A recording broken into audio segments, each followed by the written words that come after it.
নমস্কার বন্ধুরা, শুভরাত্রি। আমি সুধা, আপনারা দেখছেন সুধার রান্নাঘর। তো আবারও চলে আসলাম নতুন একটি রেসিপি নিয়ে। আজকে রাত্রে যে রেসিপিটা আমি তৈরি করছি আপনাদের সবার জন্য তৈরি করছি। সেটা কি আমি বলছি। আজকে করব চিকেন, কিন্তু চিকেনটা কি করব জানেন তো? তেল ছাড়া চিকেন রান্না করব। তেল ছাড়া কিভাবে মাংস রান্না হয় সেটাই তো ভাবছেন, তাই না? যে তেল ছাড়া আবার কীভাবে মাংস রান্না হয়, সেই মাংস খেতে কেমন হবে? এমনিই তো মাংসতে তেল মশলা কম হলে খেতে কেমন লাগে, তাই না? এই রেসিপিটা দেখুন আর একবার করে খেয়ে দেখবেন। অবশ্যই কমেন্ট করে জানাবেন যে কতটা ভালো লাগলো। যদি ভালো লেগে থাকে অবশ্যই লাইক করবেন, কমেন্ট করবেন, শেয়ার করবেন আর পাশে থাকবেন। যদি ইউটিউব থেকে দেখেন চ্যানেলটি সাবস্ক্রাইবার করবেন, যারা ফেসবুক থেকে দেখছেন পেজটিকে ফলো করে পাশে থাকবেন। চলুন তেল ছাড়া মাংস কীভাবে তৈরি হয় দেখিয়ে দিই। পেঁয়াজ নিয়ে নিচ্ছি, পেঁয়াজগুলো এবার ছাড়িয়ে নেব। পেঁয়াজ দিয়ে শুরু করছি বন্ধুরা। মাংস অলরেডি আমি পরিষ্কার করে ধুয়ে রেখে দিচ্ছি। আগে পেঁয়াজগুলো একটু ছাড়িয়ে নেব।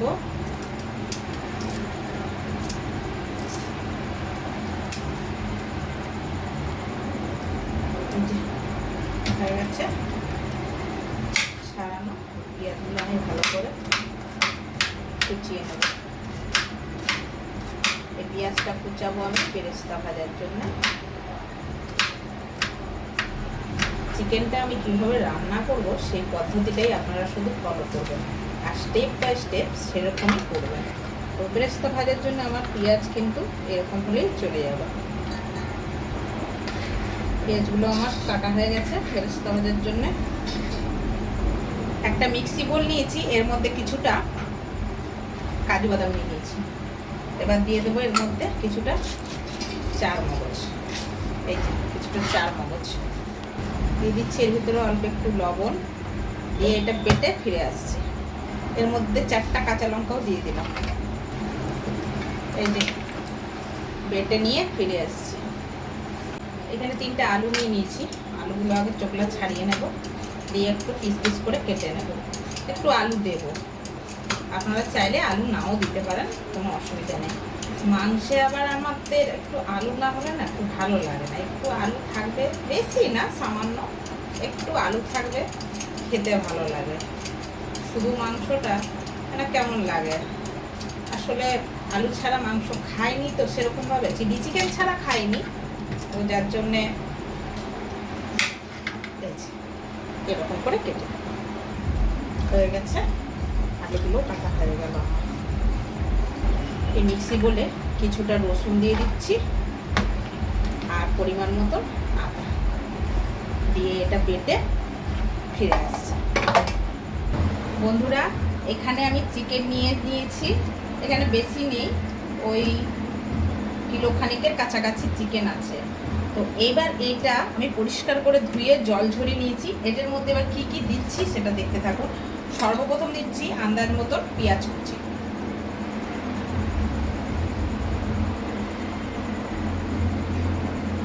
আমি থালাতে নিয়েছি, আপনাদেরকে দেখাতে সুবিধা হবে যার জন্য। এখানে নিয়ে নিয়েছি আদা রসুন পেস্ট, দিয়ে দিচ্ছি।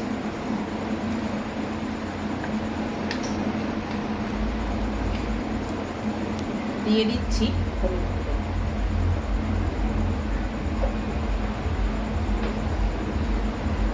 আন্দাজ মতন হলুদ গুঁড়ো দিয়ে দিতে হবে। দিয়ে দিতে হবে লঙ্কা গুঁড়ো। অবশ্যই আমি 4টার মতন লঙ্কা দিয়েছিলাম, কিন্তু এটাতে যদি কেউ একটু ঝাল খাবেন মনে করেন তাহলে ঝাল দিতে পারেন। কাঁচা লঙ্কাটা এখন বর্ষার কাঁচা লঙ্কা তো অত ঝাল হয় না। দিয়ে দেবো কিছুটা টক।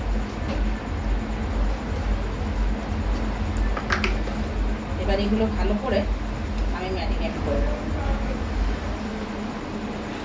এটা ম্যারিনেটের কাছেই কিন্তু সব কিছু। এটা কিন্তু আমার ম্যারিনেট করা হয়ে গেছে চিকেনটা বেশ ভালোভাবে। সব কিছু দিয়ে যা যা আমার দেওয়ার ছিল আমি সব কিছু দিয়ে দিয়েছি। এবার একটু ঢাকা দিয়ে রেখে দিয়ে পরের কাজে যাব। কড়াটা বসিয়ে দিয়েছি, যেহেতু দুটো জিনিস ভাজতে হবে তার জন্য আমি তেলটা ব্যবহার করছি, বাকিটা কিন্তু তেল ছাড়াই হবে। শুধু দুটো জিনিস ভাজবো, ওটা তেল ছাড়া কিন্তু চলবে না। তো সর্বপ্রথম যেটা ভেজে নেব, তেলটা গরম হলে বেরেস্তাটা ভেজে নেব। তেল কিন্তু আমার অলমোস্ট গরম হয়ে গেছে। পেঁয়াজগুলো দিয়ে দিচ্ছি বেরেস্তা ভাজার জন্য।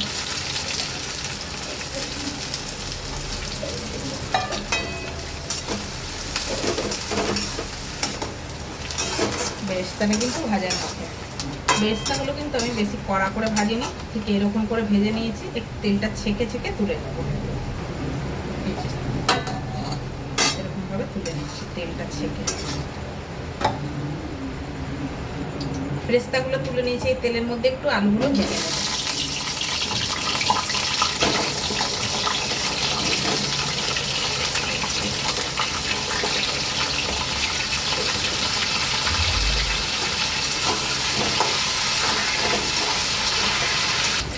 আমার কিন্তু আলুগুলো ভাজার শেষের দিকে। তো কথা বলতে বলতে একটা কথা বলি, রান্নাঘরে এটা খুব কাজে লাগবে। যদি আপনারা দেখেন যে রান্না করতে করতে সব কিছু দিয়েছি, তাও কেন কালারটা আসছে না রান্নায়, একটু নুনটা চেক করে দেখে নেবেন। যদি নুন না দিয়ে থাকেন, নুনটা দিয়ে দেবেন, তাহলে কিন্তু কালারটা চলে আসবে। আর যদি তখনও মনে হয় যে না সবই দিয়েছি তারপরেও কালার আসছে না, তাহলে একটু পাতিলেবুর রস নিগড়ে দিয়ে দেবেন, কালারটা কিন্তু চলে আসবে। আমার কিন্তু এটা ভাজা হয়ে গেছে, তুলে নিচ্ছি। কড়াটা কিন্তু আমি খালি করে নিয়েছি, দেখতে পাচ্ছেন আমার ভাজি সব কমপ্লিট। এবার কিন্তু ম্যারিনেট করা মাংসটা দিয়ে দিচ্ছি। কড়াটা অলমোস্ট গরমই রয়েছে আমার, যার জন্যে দিয়ে দিলাম। গ্যাস কিন্তু আমার বাড়ানো আছে। এতে কিন্তু এখনো নুন পড়েনি, যার জন্য সব তাকি তাকি রয়েছে। তো নুন এবার দেব। যারা বড় বড় চোখ করে তাকি রয়েছে তারা এখনই ঘুমিয়ে যাবে। তো নুনটা দিয়ে দিই।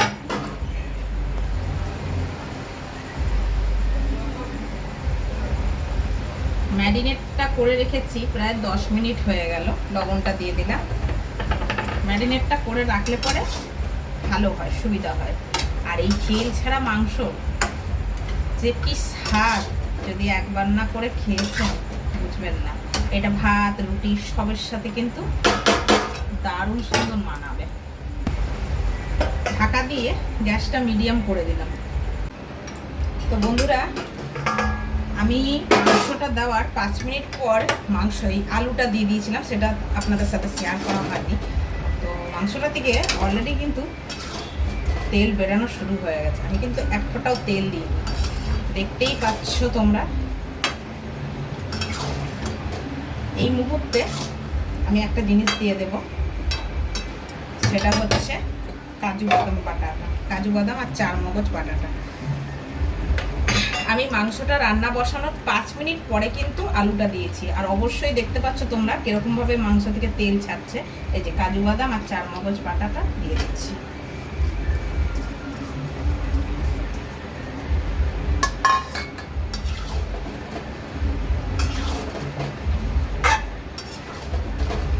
এই মাংসটা রেস্টুরেন্টে 4 থেকে 5 পিস দেবে, 120 থেকে 30 টাকা নিয়ে নেবে।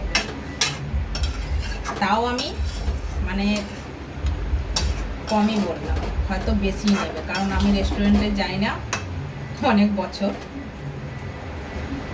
তো এবার আমি ঢাকা দিয়ে দেবো। আর এটা কিন্তু আমার সিমে রান্না হচ্ছে, একদম গ্যাসটা সিম করা আছে। দেখো বন্ধুরা, কত সুন্দরভাবে তেল ছেড়েছে, অথচ এটায় কোনো তেলই দিইনি, দেখতে পাচ্ছ। এবার আলুটা দেখি সিদ্ধ হয়েছে কিনা। আলু সিদ্ধ হয়ে গেছে। আলু ভেজে দিলে তাড়াতাড়ি সেদ্ধ হয়ে যায়।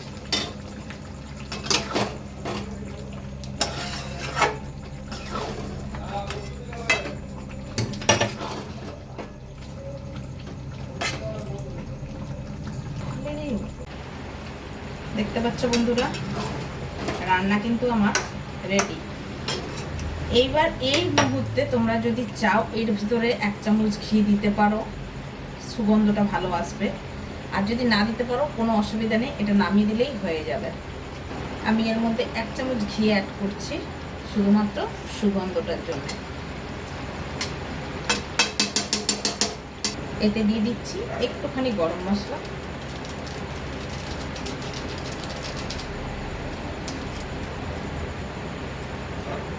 রান্নাটা কিন্তু আমার হয়ে গেছে।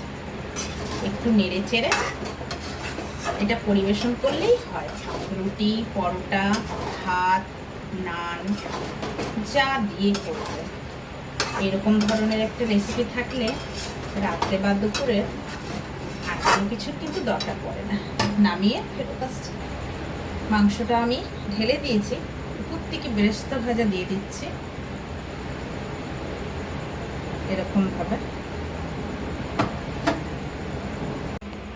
লুকটা দেখুন রেসিপির। আমি এটা গন্ধরাজ লেবুর সাথে পরিবেশন করলাম। তো কেমন লাগলো অবশ্যই কিন্তু কমেন্টে জানাবেন। রেসিপিটা কতটা লোভনীয় হয়েছে সেটা কিন্তু আপনারা দেখতেই পাচ্ছেন। এই রকম ধরনের যদি তেল ছাড়া মাংস হয়, তেল দিয়ে কিন্তু আর কেউ মাংস খাবে না শরীরের কথা ভেবে। তো অবশ্যই কমেন্ট করে জানাবেন। আজকের মতন বিদায় নিয়ে নিলাম বন্ধুরা। ভালো থাকবেন, সুস্থ থাকবেন। দেখা হচ্ছে আবারও পরের একটি ভিডিওর সাথে। Bye bye.